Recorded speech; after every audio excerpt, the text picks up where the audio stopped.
அப்படின்னா நாங்கள் இன்னொரு கோயிலுக்கு தான் போகிறோம். ஸோ டெம்பிள் vlog தான். என்ன கோயில் அப்படின்னு உங்களுக்கு சர்ப்ரைஸ் நான் சொல்ல மாட்டேன்.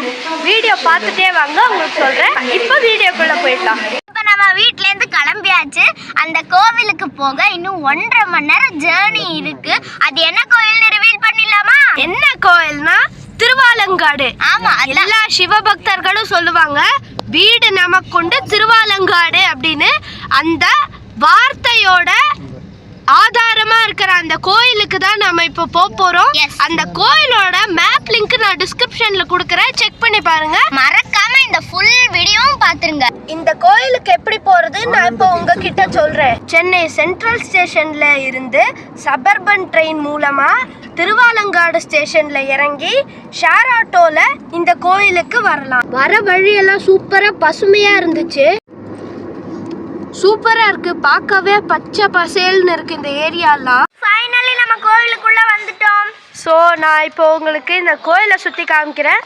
அதுவும் இல்லாமல் இந்த வீடியோவில் இந்த கோயிலோட ஹிஸ்ட்ரி, சுவாமி பேர் என்ன, அம்பாள் பேர் என்ன அப்படின்ல எல்லாமே நான் சொல்கிறேன்.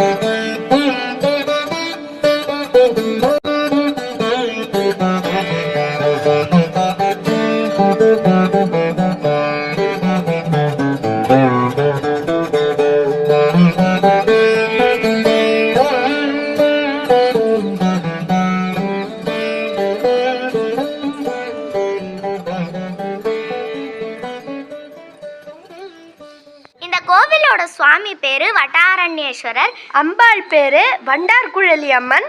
சம்ஸ்கிருதத்துல சுவாமி வட்டாரண்யேஸ்வரக, தேவி பிரம்மராலகாம்பா. இப்போ நாங்க சுவாமி அம்பாள் பார்த்துட்டு வந்தாச்சு. உங்களே பாருங்க, இது எவ்வளோ பெரிய கோவில். எனக்கு ரொம்ப ஆச்சரியமா இருக்கு. பெரிய பெரிய மதில் சுவர் இவ்வளோ பெருசா ரொம்ப அழகா கட்டியிருக்காங்க.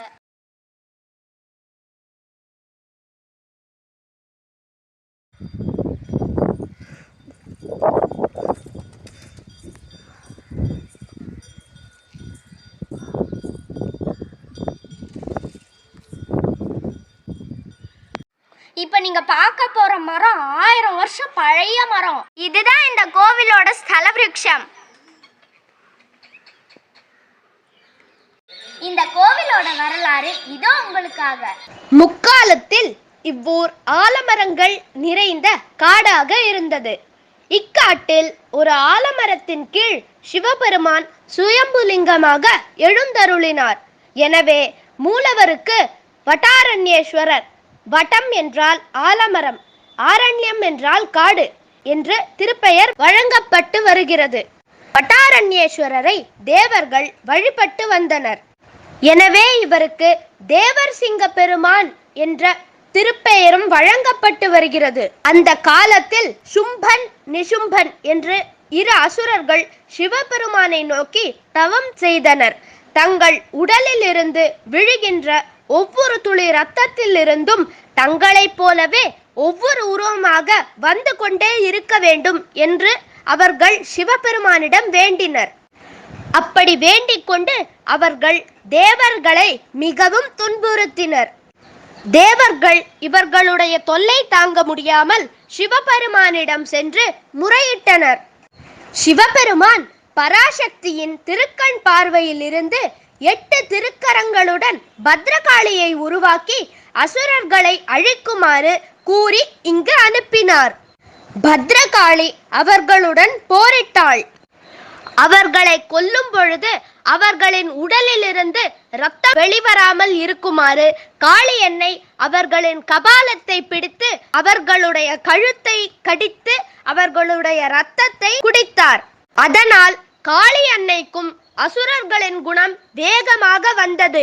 இதை பார்த்து நடுங்கிய தேவர்கள் மறுபடியும் சிவபெருமானிடம் சென்று முறையிட்டனர். சிவபெருமான் கைலாயத்திலிருந்து புறப்பட்டு காளி தன்னுடைய நிலை புரியாமல் ஈசனையே போருக்கு அழைத்தாள்.